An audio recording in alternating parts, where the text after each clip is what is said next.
계율과 함께하는 행복한 하루. 저는 투게더에서 여러분들과 함께 불교의 계율에 대해 이야기하고 있는 법장입니다. 우리 불교에서 자주 전해지는 말이 하나 있습니다. 중생이 있는 곳이라면 그곳이 어디이든 바로 부처가 있다. 부처님이 우리가 사는 모든 공간에 계시다라는 의미이죠. 그리고 반대로 또 이야기해 볼 수도 있습니다. 바로 부처가 있는 곳이라면 그곳이 어디이든 중생이 있을 것이고, 중생이 있는 곳이라면 다시 법이 있는 곳이 될 것입니다. 그래서 모든 곳에 항상 불법이 있고, 그 불법이 있는 곳에 중생이 있고, 모든 중생이 부처로 나아갈 수 있다라는 것이 불교에서 추구하는 하나의 종교적 그리고 불교 철학적 가장 중요한 토대이지 않나 싶습니다. 그래서 오늘 바로 법이 있는 곳이라면 이라는 주제로서, 바로 법이 있는 곳이라면 그곳이 어느 곳이든 부처님이 계시고 중생이 있어야 하는 것인가에 대해서 한번 다뤄보려고 합니다.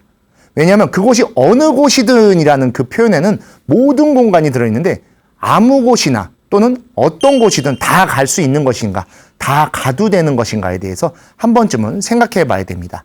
마치 남의 일과 같이 생각해서 어디든 갈 수 있지, 그렇지 않습니다. 바로 우리가, 여러분이 부처이며 중생이고 법을 닦는 수행자이기 때문이죠. 즉 우리 모두가 그와 같이 어디든지 갈 수 있는 용기가 있는지, 또는 진짜로 어디든지 가야 하는지에 대한 것을 한번 살펴보려고 합니다. 이에 대해서도 불교에서는 그래서 전법, 포교, 만행, 유행, 행각, 법륜, 다양한 표현으로 이야기합니다. 요새는 이제 전법이라는 표현을 많이 쓰죠. 즉 법을 전한다라고 하는 것이고, 포교는 불교라는 종교를 두루 알린다는 의미죠. 그리고 한 개인으로 봤을 땐 만행, 만가지의 행위다라고 해서 모든 것을 다니면서 수행 삼아야 된다는 뜻입니다.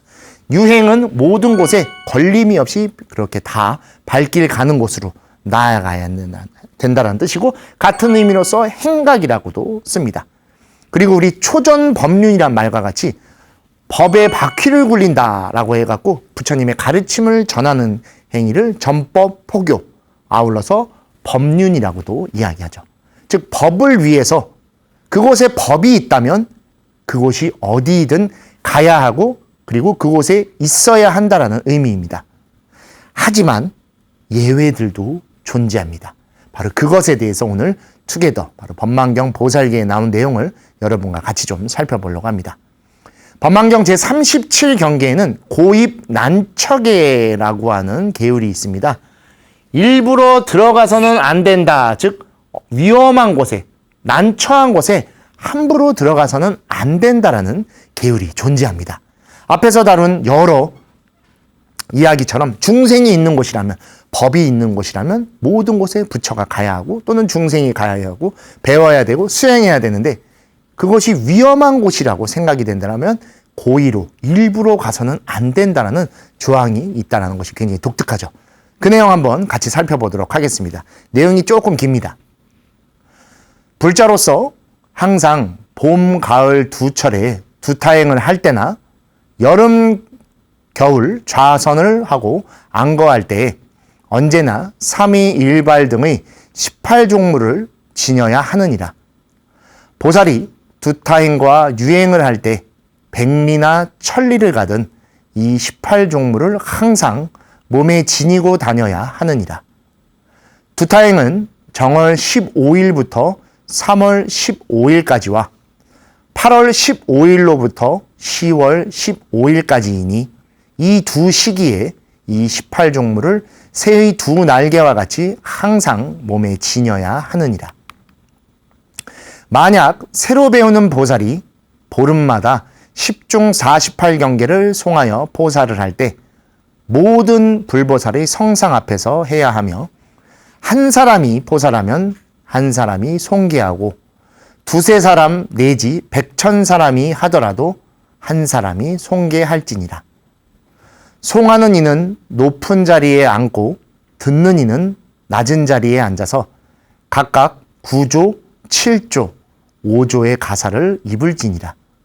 안거를 맺을 때 낱낱이 여법하게 행해야 하느니라.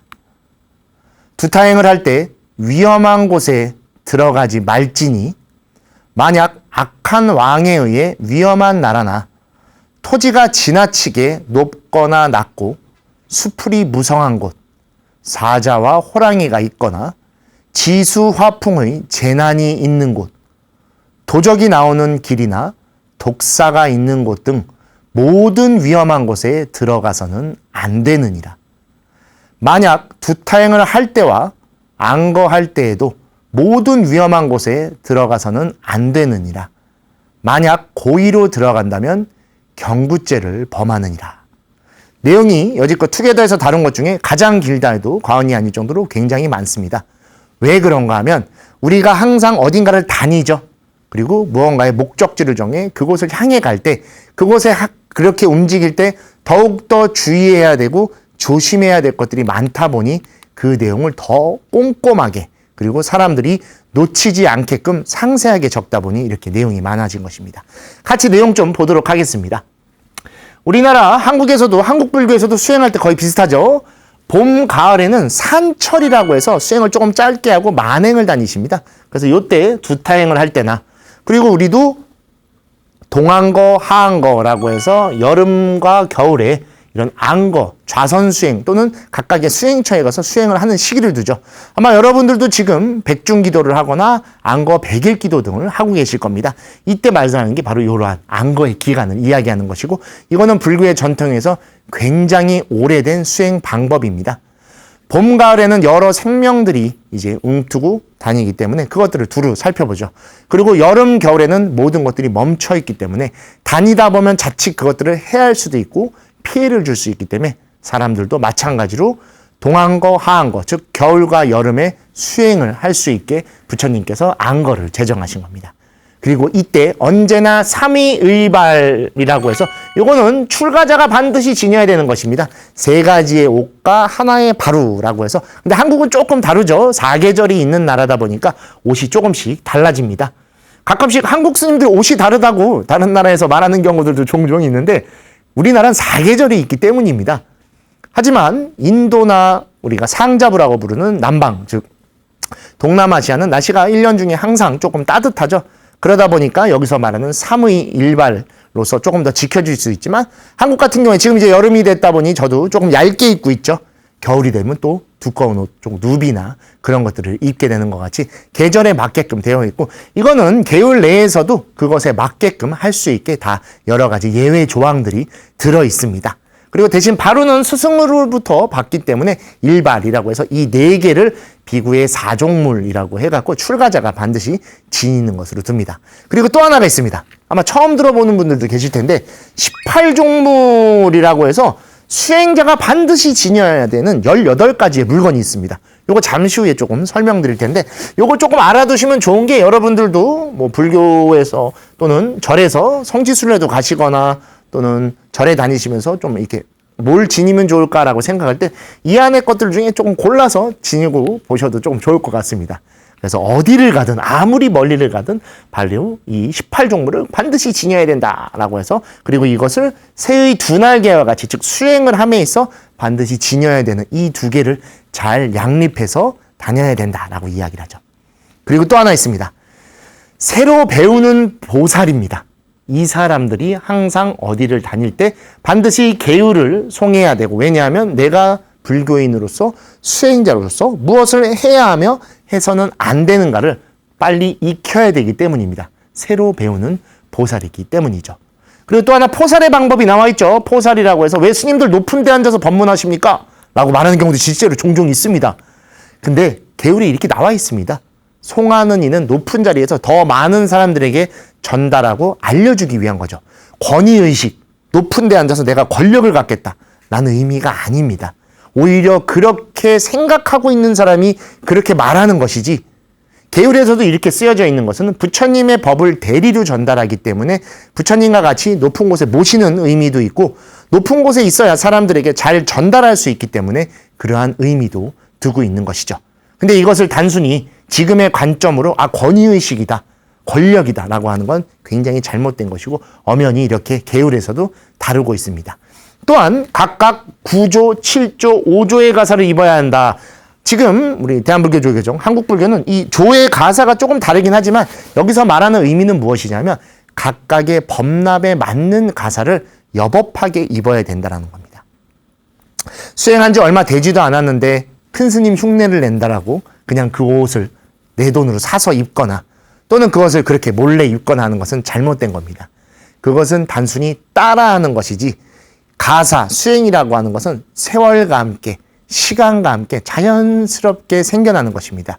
근데 그 시간을 어찌 강제로 끌어올 수 있고 그것을 그렇게 따라한다고 그거를 갖출 수 있겠습니까? 그래서 여기서도 각각 자신의 신분에 또는 법납에 맞는 가사를 읽고 여법하게 행해야 된다라고 잘 설명하고 있는 것입니다. 그리고 수행을 할 때 여기 두타행이라고도 되어 있지만 이 뒤에도 등장하듯이 수행을 하는 것입니다. 위험한 곳에 들어가서는 안 됩니다. 아니 중생이 법을 요청하고 부처를 찾으면 어디든지 가야 되는 거 아니야? 맞긴 합니다. 하지만 그 조건이 들어 있습니다. 좀 더 나중에 설명드리겠지만 하지만 그것을 그냥 우선적으로 급한 마음에 함부로 위험하게 들어가서는 안 된다는 겁니다. 그리고 조건이 있죠. 바로 위험한 나라, 즉 전쟁이 있거나 또는 종교가 너무 달라서 다른 종교를 해칠 수 있는 것. 우리나라도 근래 요걸로 좀 문제가 난 적이 있죠. 다른 종교를 믿는 나라에 거기에 이제 선교를 한다는 목적으로 갔다가 납치가 되죠. 그래서 막 나라가 동원되고 군인들이 파견이 돼서 그분들을 다시 데려오고는 작전을 펼치거나, 왜냐하면 그렇기 때문에 자신이 위험해질 수도 있겠지만 다른 사람에게 굉장한 피해를 줄 수 있기 때문이죠. 우리가 말하는 민폐가 될 수도 있는 것이죠. 그리고 토지가 불안정한 곳 가서 땅이 무너지거나 죽을 수도 있기 때문이죠. 숲이 무성한 곳, 그곳에서 흔히 다칠 수 있기 때문이며 험한 동물이 있는 곳은 생명을 잃을 수 있기 때문이죠. 또 여기 지수화풍의 재난이 있는 곳, 요게 이제 나중에 좀 더 설명을 드릴 부분입니다. 함일부러 아무 이유 없이 이렇게 재난이 있는 곳에 뛰어들어갈 이유가 없다라는 겁니다. 하지만 이곳에 재난에 의해 힘든 사람이 있다라고 하면 그건 다른 얘기지만 그냥 그것을 즐기기 위해, 그것을 확인하기 위해 하는 것은 금지시킵니다. 그리고 도적이 나오는 길이나 뱀이 있는 곳, 이것처럼 모든 위험한 곳에 들어가서는 안 되면서 두타행을 할 때든 수행을 할 때든 일부러 이렇게 위험한 곳에 들어가서는 안 되고, 만에 하나 그렇게 일부러 한다라고 하면 그것은 경구죄가 된다라고 해서 죄로서 두고 있습니다. 아까 등장했죠. 비구니, 즉 출가자가 가져야 되는 18종물이라고 해서 18가지가 있습니다. 뭔지 조금 궁금해 하셨을 거예요. 오늘 내용이랑은 조금 상관없지만 마침 나온 표현이라 여러분들께 좀 알려드리려고 합니다. 1번이 바로 칫솔입니다. 원래는 우리 양지라고 해갖고 버드나무이죠. 옛날에는 이제 버드나무까지로 닦았으니까 지금 현대 표현으로 다 바꿔놓은 겁니다. 칫솔입니다. 왜냐하면 출가자는 설법을 해야 되기 때문에 입에서 냄새가 나서는 안 되고, 그리고 자신의 위생도 챙겨야 되기 때문에 1번에 칫솔을 둔 겁니다. 우리 투게더를 통해서도 이미 배우셨겠듯이 마늘을 못 먹게 했던 이유도 바로 입냄새 때문이었죠. 우리 궁금하신 분은 투게더에서 음식을 다룬 부분을 보면 자세히 나옵니다. 그처럼 출가자는 이렇게 지금 저와 같이 계속 끊임없이 이야기를 하죠. 말을 하고 사람들 앞에 서야 되기 때문에 사람들에게 피해를 줄 수 있는 가장 빠른 입냄새를 막기 위해 이렇게 칫솔을 두었고, 두 번째는 비누입니다. 깔끔한 모습으로 부처님의 대리인으로서 그 법을 전달해야 되기 때문에 항상 자신을 청결하게 유지해야 되죠. 그리고 아까 말씀드렸듯이 삼의라고 해갖고 우리 출가자가 입어야 되는 속옷, 그리고 겉옷, 겉에 법의라고 하는 이 세 가지 삼의가 있습니다. 그 다음에 물병이 있습니다. 이 독특하죠.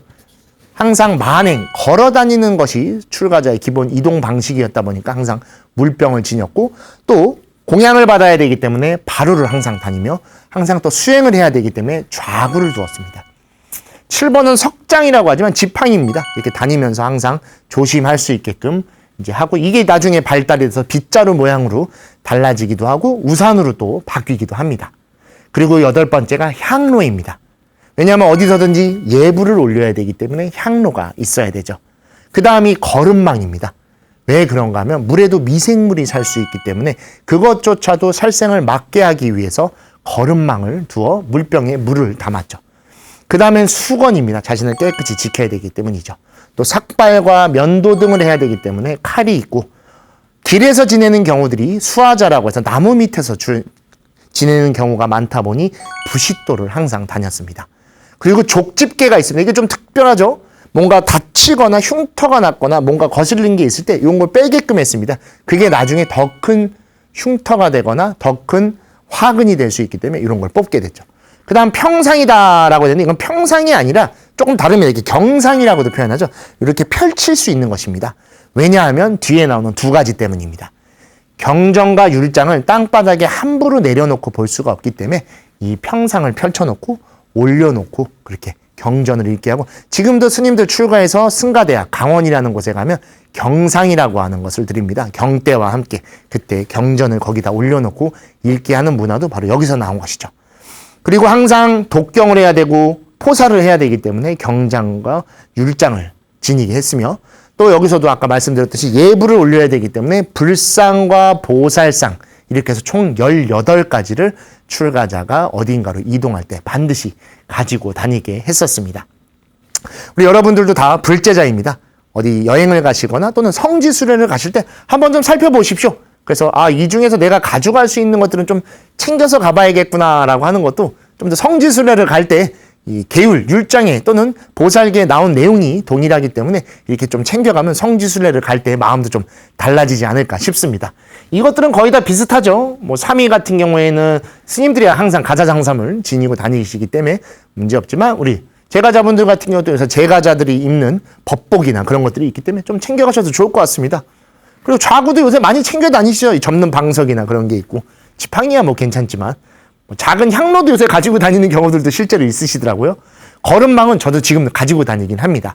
요새는 이 물을 넣어서 이렇게 걸러 나오는 그 텀블러 같은 게 많이 판매를 합니다. 저도 실제로 가지고 다니고 있고, 외국을 나가거나 어디 갈 때 꼭 챙겨와서 물갈이를 혹시라도 할 수 있기 때문에, 또는 이렇게 좀 다른 의미로서도 꼭 이거 챙겨갑니다. 그리고 이왕이면은 항상 꼭 경전과 율장도 자그마한 것들이 많이 나오죠. 챙겨가면 좋을 것 같습니다.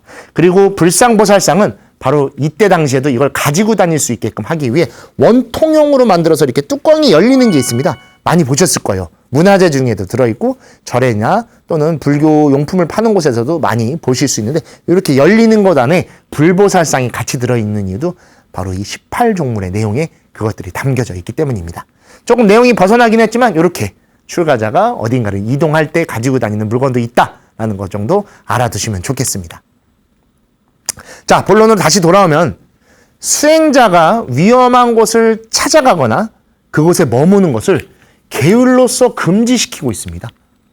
근데 우리가 알고 있기로는 중생을 위해서라면, 전법을 위해서라면, 포교를 위해서라면 어디든지 정말로 목숨을 아깝지 않게 하고 어디든 한 걸음에 달려가야 되는 거 아니었나? 라고 이해를 하고 계실 겁니다. 그것도 또한 맞습니다. 그렇다고 해서 그것을 부정해서 그건 아닙니다 라고 말씀드리는 것이 절대로 아니라는 거 알아두셨으면 좋겠습니다. 여기서는 그 예외 조항을 이야기하고 있는 것입니다. 바로 처음 수행하거나 새로 배우는 보살들이 그 위험을 겪을 수 있기 때문에 이야기를 하는 겁니다. 이에 대해서 천태지 스님이 보살계 의서에서 이렇게 설명하십니다. 처음 수행하거나 새로 배우는 보살은 업이 일정하지 않으며, 또한 그렇게 출가하는, 즉 그렇게 불교를 접하는 사람의 몸을 얻기가 어렵고, 그것은 그 사람의 몸이 도의 그릇이 되기 때문입니다. 함부로 다닌다면 쉽게 목숨을 잃을 수 있다. 만약 위험한 곳에 머문다면 몸을 손상시켜서는 안 된다는 것을 중요하게 여겨야 한다. 그렇게 못하기 때문에, 즉 신중하지 않은 까닭에 계율로 제정한 것이다 라는 것이죠. 여러분들 한 분 한 분은 굉장히 중요한 분이시며 고귀한 분입니다. 근데 그 수행이 아직 무르익지 않고 새로 이제 막 출가하거나 불교를 접한 분들은 그 업을 올바르게 다룰지 모릅니다. 즉 일정하지 못하죠. 그리고 우리의 사람의 몸을 받기가 얼마나 어렵습니까? 우리 맹구우목이라는 말과 같이 사람 몸을 받아서 게다가 불교를 접하게 됐다는 건 굉장히 큰 축복이며 부처님의 가피를 받은 것입니다. 그렇게 어렵고 그 몸이 바로 도의 그릇이 돼서 우리가 깨달음으로 나아가게 되는데, 그 몸을 함부로 하게 되고 함부로 다닌다면 쉽게 목숨을 잃을 수 있기 때문입니다. 그래서 넘치는 신심에, 활발한 의욕에 자칫 그 자신을 스스로 놓쳐버릴까 봐 이것을 게을로 금지시킨 것입니다. 즉 자신의 이익됨이 있어야 타인도 이익되게 만들어줄 수 있습니다. 지금은 이타행을 더 우선으로 두고도 있긴 하지만 자신의 몸과 자신의 생각을 올바르게 잡았을 때 타인도 올바르게 함께 할 수 있는 것입니다. 자신의 수행을 갖춰놔야 타인과 함께 할 수 있고 수행을 쌓고 서원을 세워 보살행을 닦을 수 있는 것이죠. 그렇지 못하고 그냥 남만 생각한다고 막 하게 되면 스스로를 잃게 되고 잃게 된 스스로가 자신의 몸으로 무엇도 할 수 없게 되며 자칫하면 오히려 그 사람을 원망할 수도 있게 되기 때문이죠. 그래서 자리 이타의 순서가 자리가 앞에 있는 이유도 스스로를 잘 보존하고 그를 통해 잘 수행을 닦아 나간 다음 그 수행을 자신만의 이익으로 가져가는 것이 아니라 타인에게 이익되는 회양으로서 함께 해야 된다는 것을 불교에서 알려주고 있는 것입니다. 그 자신이 있어야 수행을 할 수 있습니다. 그리고 그 수행을 해야 중생을 살필 수 있습니다. 그리고 그 중생과 더불어 우리 자신도 성불할 수 있는 것이죠. 그래서 그것을 불교에서 자타일시 성불도라고 하는 것이죠. 그 자신이 그 수행을 닦고 그 중생과 더불어 이 몸과 이 나와 함께 해야 되는 것이죠. 그때 바로 올바른 불교가 있는 것이고 우리가 바른 불교의 삶을 살아가고 있는 것입니다. 나는 어때? 나는 그렇게 해도 돼. 라고 하면 누군가에게 염려를 끼치고 그를 통해 피해를 주거나 또는 배려를 받음으로써 그 사람의 시간을 낭비시킬 수도 있기 때문에 이러한 것들을 게을로 제정해서 잘 지킬 수 있도록 만들어 둔 것입니다. 그리고 2단계를 넘어서게 되면 이제 우리가 알고 있듯이 중생이 있는 곳이라면 법이 있는 곳이라면 그곳이 어디든 갈 수 있는 힘을 갖게 됩니다. 그래서 원효 스님은 이처럼 말씀하십니다. 죄가 아닌 것을 얻을 수 없기에 이를 개바라밀, 즉 시라바라밀을 갖추었다고 하는 것이다. 죄가 되는 것과 죄가 아닌 것을 명확하게 이해할 때 그것을 뛰어넘을 수 있는 것입니다. 애초에 모르는 상태에서 막 하는 건 막행, 막식이라고 합니다. 하지만 그것을 완벽하게 이해하고 그것을 극복하고 초월할 수 있게끔 하게 되면 막행, 막식이 아닌 원효 스님의 행인 바로 무해행을 하게 되는 것이죠. 원효 스님의 무해행은 그래서 파괴행이라고 부르지 않습니다. 오히려 원효 스님 자신도 말씀하셨듯이 이를 시라바라밀, 즉 개바라밀을 갖추었다고 말하는 것이죠. 즉 잘된 수행을 통해 자신이 더 이상 업이 불안정한 상태가 아닌 일정하게 할 수 있게 되고 수행력을 갖춰서 웬만한 것들을 견딜 수 있을 정도, 인욕할 수 있는 단계가 된다라면 그때부터 개바라밀을 실천할 수 있게 되시죠. 그리고 그 시기를 견디고 나면 수행에 확실한 선언이 생기고 그렇게 수행을 세운다면 비로소 우리가 알고 있듯이 언제 어디서 무엇을 누구와 어떻게 하더라도 그곳에는 어긋남도 잘못도 두려움도 없어지게 됩니다. 하지만 그 시기를 넘길지 못하고 급한 마음에 이제 막 초심자인데 이제 막 출가했는데 이제 막 불제자가 됐는데 난 빨리 뭔가 더 해야 돼. 그거는 우리가 어쩌면 우리 투게더에서도 다뤘지만 슈퍼히어로 영웅이 되고 싶어하는 영웅심에 빠진 것일지도 모릅니다.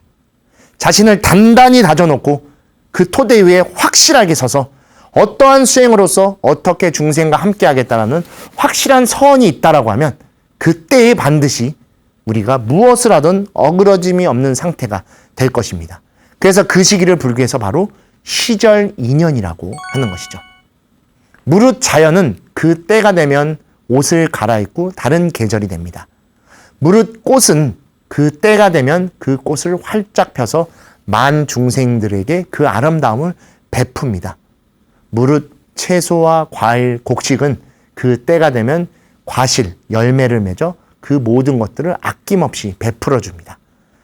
근데 우리는 그 때를 기다릴지 모르고 그 때를 맞이할지 모르고 성거품에 그리고 급한 마음에 서두르기 일수입니다. 절대로 그래서는 안 됩니다. 자신의 수행이 쌓이는 시기까지 견디고 그 시기 속에 확실한 서원을 세웠을 때 비로소 이러한 모습을 갖추고 원효 스님이 말씀하셨듯이 무슨 행을 하든 계율에 어긋남이 없게끔 되게 되는 것이죠. 그리고 그 시기에 갖춰진 모습이 바로 우리가 알고 있는 불교의 이런 아름다운 모습인 것입니다. 우리 대한불교조계종 같은 경우에는 긴급 구호단이라고 있습니다. 바로 대한불교조계종 자원봉사단과 함께하고 있죠. 여기 우리 묘장 스님 계신데 얼마 전에 있었던 미얀마 지진의 긴급 구호 활동을 가셨을 때의 사진입니다. 실제로 제가 이때 이야기를 들었는데 교통사고가 2번인가가 나셨다요. 이곳까지 가는 동안 또 굉장히 또 내란도 있고 그러다 보니까 지진 피해로 사람들을 도와주러 가는 길에도 자신의 목숨을 잃을 정도로 위험한 일을 많이 겪으셨다고 합니다. 그리고 이번에 또 우리 얼마 전에 지나간 일이지만 굉장히 큰 산불이 많았었습니다. 그래서 우리 BTN에서도 함께 이겨냅시다. 그리고 화마가 삼긴 우리의 천년에서 감사하게도 제가 이제 생방송 진행을 맡으면서 여러분들과 함께 공감하고 여기 계신 힘들어하시는 분들의 손을 잡아주고 함께 할 수 있는 큰 힘을 가졌었죠. 그리고 지금도 우리 많은 장마의 피해가 있고 아직까지도 많은 비로 인해 피해가 다 복구되지 않은 지역도 굉장히 많습니다.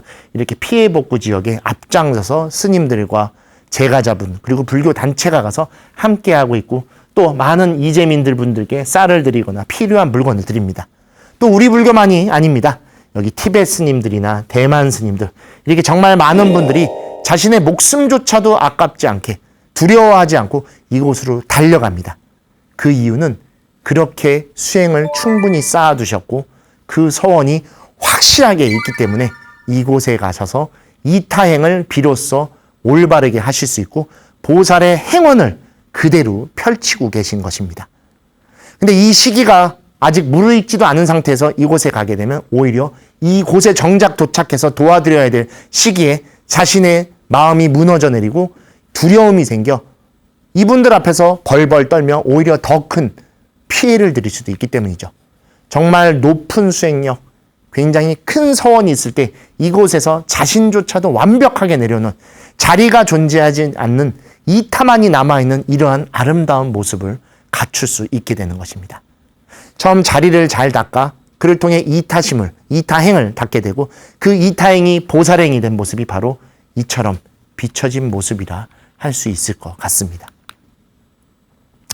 불교는 중생을 떠나 사람을 떠나 사회를 떠난 곳에 그렇게 불교가 존재하는 일은 절대로 없습니다. 언제나 그렇게 법이 있는 곳이라면 모든 곳에 불교가 있고 그곳에서 우리와 함께 불보살님이 항상 보살펴주고 계시고 가피와 공덕으로 지켜주고 계신 것입니다. 중생이 있는 곳이기 때문에 부처가 있고 사람이 있는 곳이기 때문에 다시 보살이 있고 사회가 있는 곳이기 때문에 법이 존재할 수 있습니다. 그리고 그 중생이 바로 우리의 부처일 것이며 사람이 우리의 보살일 것이며 사회의 기능이 법이 되어 우리를 이끌어주고 있는 것이죠. 그 모습 그 자체가 바로 불교로서 우리와 함께하고 있는 것입니다. 일체 중생이 아프기에 나도 또한 아프다. 바로 유마일 소설경에 나오는 불이법문입니다. 그리고 일체 중생의 병이 사라지면 나의 병도 또한 사라진다. 우리 투게더에서도 앞에서 좀 다뤘던 내용이죠. 불교가 불이라고 말하는 것은 부처가 따로 있고 중생이 따로 있기 때문이 아닙니다. 중생이 변화하여 부처가 되는 것이고 부처도 이전에 중생이었기 때문입니다. 그래서 심불급 중생 시삼무차별이라고 이야기합니다.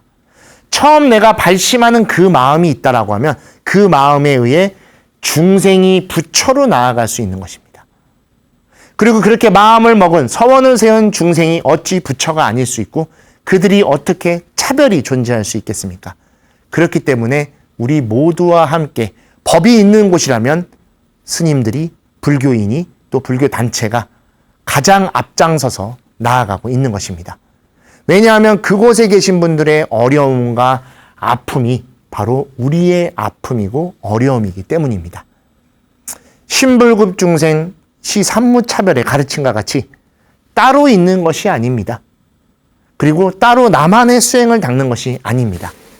그곳에 스님들이 승복을 입고 가서 달려가 험한 것들을 만지고 진흙투성이가 되긴 해도 그 진흙투성이가 승복을 더럽히는 것이 절대로 아닙니다.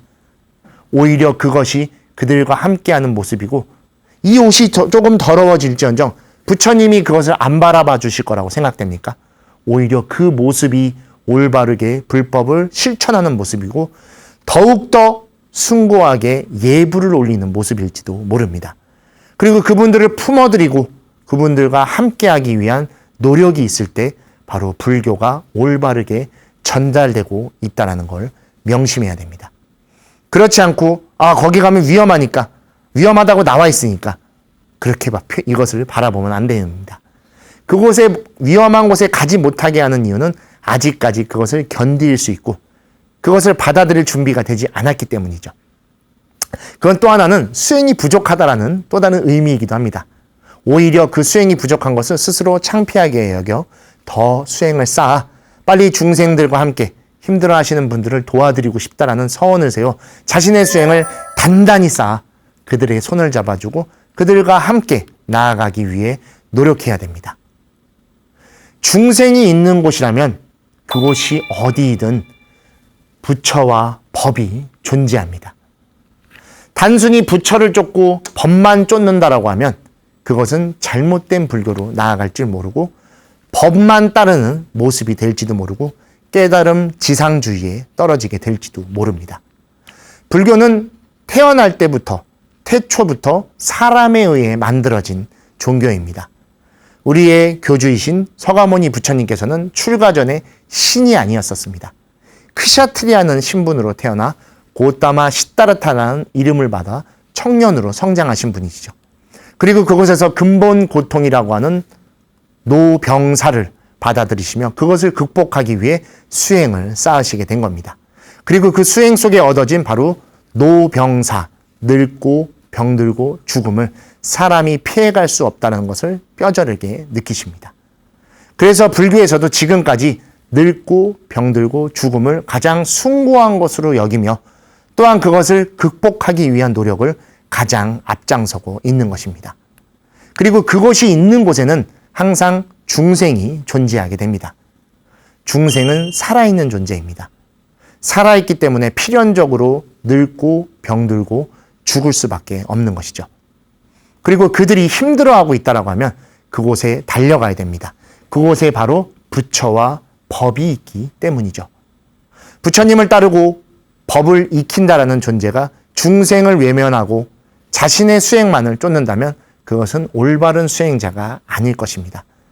불교에 귀의하고 불교에 출가하고 불교를 따른다라는 건 필연적으로 중생과 함께 한다라는 것이죠.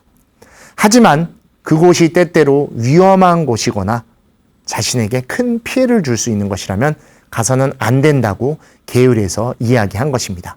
왜냐하면 내가 아직 초심자, 초발심이기 때문에 그것을 견딜 만한 힘이 없고 또 그곳에서 누군가에게 자칫 더 큰 피해를 줄 수도 있기 때문인 것이죠. 무작정 실천하는 것이 불법은 아닙니다. 그래서 불교에서 자리이타라고 하는 수행을 정해놓은 것입니다. 스스로 우리를 강하게 다지고 그 강하게 다져진 토대 위에 올라서서 확실한 서원을 세워 중생의 손을 잡고 앞으로 나아가야 됩니다. 우리는 앞질러 나아가 빨리 깨닫기 위해 수행하는 것이 아닙니다. 함께 손잡고 그 길 위에서 한 걸음씩 같이 나아가기 위한 것이죠. 그러한 수행력이 쌓여 있고 그러한 서원이 세워져 있다고 하면 그곳이 어디이든 함께 할 수 있는 것이죠. 즉 우리가 알고 있던 그동안 이야기됐던 중생이 있는 곳이라면 법이 있는 곳이라면 또는 힘든 사람이 있는 곳이라면 어디든 달려가야 되는 거 아니냐라는 것에 대한 이해가 조금 더 생기셨을 것이라고 생각됩니다. 앞으로 우리도 더 많은 어려움들을 겪을 것이고 사회적으로 또는 지구 환경적으로 수많은 일들을 맞이하게 될 것입니다. 아직 오지 않은 어려움입니다. 그렇다면 아직 오기 전에 우리가 이 시기를 활용해 잘 수행하고 스스로의 토대를 강하게 다져두면 됩니다. 그래서 초발심이라는 시기를 보내 시전 인연을 맞이할 수 있는 순간까지 간다라고 하면 우리는 그 때가 왔을 때 그들의 손을 잡아줄 수 있고 그곳이 어디이든 한 걸음에 달려갈 수 있을 것입니다. 하지만 그때 가서 하면 되겠지라는 그러한 생각이 있다라고 하면 오히려 우리를 미련하게 만들 것입니다. 미련하게 만든다라고 하면 미련한 삶이 될 것이고 미련한 삶이라면 우리가 바로 미련한 존재가 되어버릴 것입니다. 시절은 언제 올지 모릅니다. 항상 준비해 있어야 되고 항상 준비하기 위한 노력이 있어야 되죠. 그리고 그때 우리는 그것이 어디이든 한 걸음에 달려갈 수 있는 힘을 갖추게 되는 것이죠. 그것이 잘 쌓아갈 수 있게 오늘 하루도 우리가 계율과 법과 함께 닦아나가고 있다는 존재를 명확하게 알아 우리가 중생과 함께하고 그들에게 부처가 되어줄 수 있고 그들이 또한 우리에게 부처가 되어주고 법을 전달할 수 있는 그런 존재가 되어줘야 될 것 같습니다. 중생이 있는 곳이라면 부처와 법이 있다. 바로 여러분이 그 중생들의 부처이며 법일 것이며 또한 우리 곁에 있는 인연들이 우리에게 부처이며 법이 되어 우리를 중생으로서 함께 해주실 것입니다. 항상 우리의 모든 곳에 연기적으로 인연들과 함께하고 있고 그 인연들과 더욱더 견고하고 정법으로 살아가기 위해선 우리의 수행이 오늘 하루도 여법하게 닦아 나가야 된다는 거 바로 오늘 내용을 통해 여러분들 충분히 알게 되셨을 거라고 생각됩니다. 부족한 것을 바르게 알아 그 부족함을 극복하기 위한 노력이 따라가야 됩니다.